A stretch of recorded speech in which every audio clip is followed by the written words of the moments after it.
On continue dans cette émission. Eh bien, on va à présent partir au Niger. Vous le savez, après 2 jours de réunion à Accra, au Ghana, les chefs d'état-major des pays de la CEDEAO ont franchi une nouvelle étape en vue d'une potentielle intervention militaire au Niger, à vue de rétablir l'ordre constitutionnel. Voilà, 3 semaines après le coup d'État qui a renversé Mohamed Bazoum. Donc, jour J, jour J, le jour J a été trouvé. En tout cas, les préparatifs sont en cours. La CEDEAO ne veut pas du tout lâcher, même si beaucoup de pays, il faut le dire, ne partagent pas cette démarche de la CEDEAO, même l'Union africaine. Mais quant à elle, la CEDEAO, elle veut mettre cette option sur la table, c'est qu'elle ne veut pas reculer, Mamadou Yaya. Oui, je pense que c'est un coin du voile qui est levé du côté d'Abuja.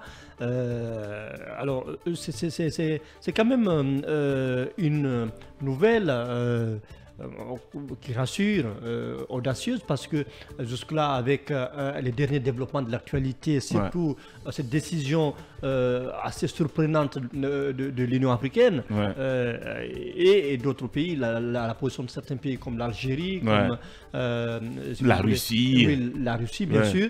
On s'attendait carrément à ce que la CEDEAO puisse reculer, mais je pense que aujourd'hui, la CEDEAO a pris l'option à la fois de mettre le dialogue, la médiation et le recours à la force sur la table. Les deux sont en train d'avancer. On donne une chance à la négociation, à la solution politique trouvée, mais au même moment, les préparatifs avancent, parce que ce qui est dit à travers, en tout cas, cette information.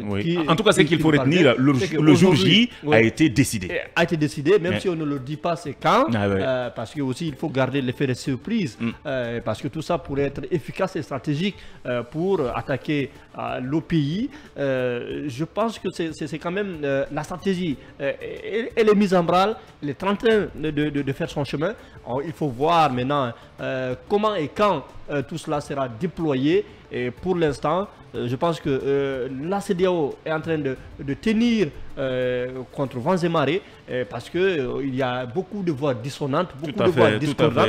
Mais je crois que la CEDEAO n'a pas de choix. Il faut cette fois-ci qu'elle se fasse entendre. Il faudrait que la CEDEAO puisse véritablement sauver son honneur, sauver ce qui lui reste en termes de crédibilité, parce que si cette forfaiture-là passe, je pense que la CEDEAO peut fermer ses bureaux de Niamey et puis arrêter de faire des communiqués pour dire que, en tout cas, nous abdiquons.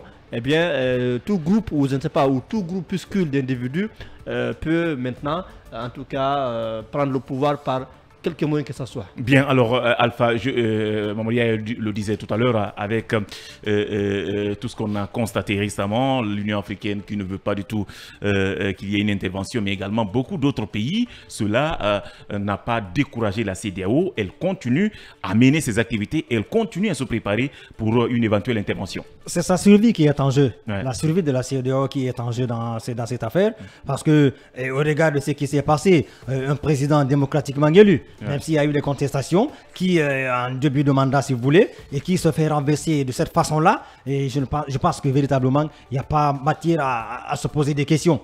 Il faut y aller. Il est vrai que les négociations sont sur la table, mais il ne faut pas écarter l'option militaire. Parce que si on laisse passer cette affaire et que ces pochistes du Niger continuent à exercer et puis qu'ils organisent autre chose, j'avoue que ça va donner des idées à beaucoup de militaires. Tout à fait. Même des acteurs politiques qui arrivent à perdre des élections. À un moment donné, ils sont battus aux urnes, ils peuvent recourir aux armes, ils peuvent recourir à des militaires et pour inventer des faux arguments et justement pour s'emparer du pouvoir. Donc ceci doit être véritablement, c'est le moment où jamais de remédier à cette situation. En faisant quoi? En demandant aux pochistes de rendre le pouvoir, et en tout cas de façon pacifique. S'ils ne le font pas, il faut intervenir. Mais est-ce que la CEDEAO aujourd'hui, avec tout ce qu'on constate, la CEDEAO n'est pas isolée? Est-ce qu'elle pourra vraiment réussir ce coup? Parce que j'ai comme l'impression, avec cette sortie de l'Union africaine, mais également certains pays, j'ai comme l'impression que cela donne un peu plus de force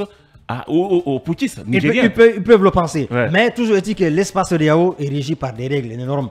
Et il y a eu par le passé des interventions. Il y en a eu en Sierra Leone, il y en a eu au Libéria, il y en a eu en Gambie. Donc pourquoi il n'y en aurait pas au Niger?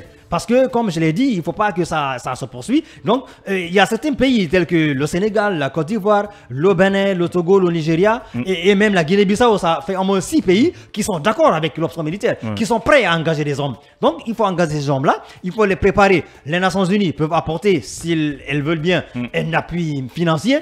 Mais si elles ne le veulent pas, ben, la CEDEAO peut trouver les moyens en vue de déloger ces putschistes-là. Parce que, comme je l'ai dit, il ne faut pas leur permettre de continuer sur cette lancée-là. Ah ben, je pense qu'il faut le faire, il faut agir, il faut manier le bâton et la carotte. Voilà, et il faut aviser. On espère que, eh bien, on trouvera une solution avant une éventuelle intervention militaire. Mais franchement, je ne vois pas trop que ces putschistes puissent abdiguer. Hein. Ils tiennent mordicus à gérer le pays, le Niger. Alors,